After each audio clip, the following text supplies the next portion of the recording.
healthcare and aging expert Anthony Cirillo is here. He's the author of Who Moved My Dentures? Thank you so much for being here today. Thanks for having me. Yeah, where do we start with this? I'm not sure. Yes. Where is it? The benefits for seniors when they're having sex or when they have a good sex life? I think we should rename the segment 50+ Shades of Gray to start. I'm sorry. I had to get that in. That's a good one. So actually it's a health issue. Now this is where it gets, oh my God, you're not going to really say this, but nursing homes.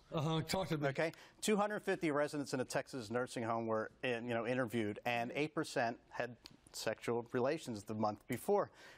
Journal of Clinical Geriatrics, 90% of nursing home residents that they interviewed had sexual fantasies. Now we laugh, and believe me, at Rotary this morning when I said I was going to cover this topic, I got skewered.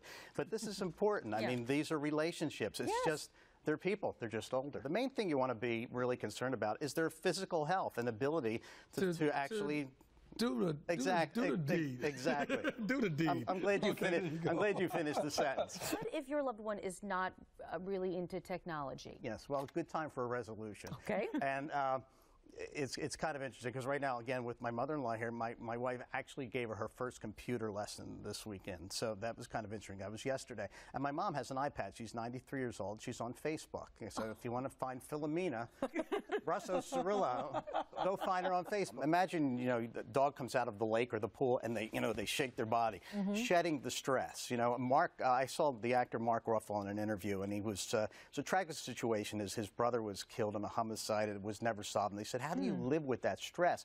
And he says, you don't live with it, you live alongside it. They found that moderate drinking is actually more healthy than not drinking at all. And if you drink with friends, it's even better. So they're a great holiday message. Drink with friends in moderation. I like the way you think. It is the holidays, and you do want to enjoy the holidays, so you don't want to cause a lot of controversy, but you do want to pay attention and notice and be able to just start a conversation around maybe if these are becoming issues. We'd rather not think about it. We're sort of in denial about it. You say that is not the right answer. Exactly, because how we live our lives today basically is going to impact how we age, how we take care of ourselves physically, whether or not we save today for aging tomorrow, even what we can learn from our older adults today about resilience and living your life. It's all going to play a part. And there's so much misconceptions about aging, from how it's paid for to who's going to take care of you. And if you don't find out earlier, you can't prepare. And if that car represents freedom to them, then maybe you have solutions in place to talk about spur-of-the-moment events that we can do together. Or if it's about status, park the car in the driveway or by the curb, and they still own it, and the home health aide or the family member can actually get in it and drive it for somebody, and they still have a sense of ownership. We actually did that with my mom in Florida. Actually, that sounds like a really good way to ease the transition. They still have their car, but now they're being chauffeured. There's another one called Unfrazzle. This is pretty new. It's a guy named Rajiv Mehta. He's a former NASA scientist. This one's really good because it does help caregivers take better care of themselves, because you actually keep a journal of your own health while you're taking care of somebody else's health as well. Okay. So that really keeps you honest, because caregiver health deteriorates in some caregivers, as my sister, pre-deceased. They're the one they're taking care of, and that happens more than you think. It's not health care reform, it's access for more people into the system.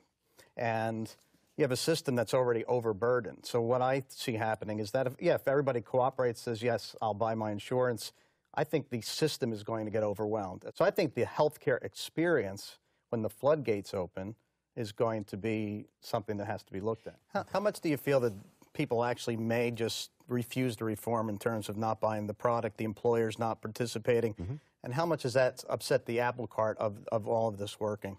Well, that's a very important question, and therein lies one of our concerns. We talked a little bit about medical tourism and this idea of people going overseas for health care. You have an initiative with that, and I'd love to hear more about it. We think we're one of the leaders in the United States on this. We've actually set up a separate company, Companion Global Health Services.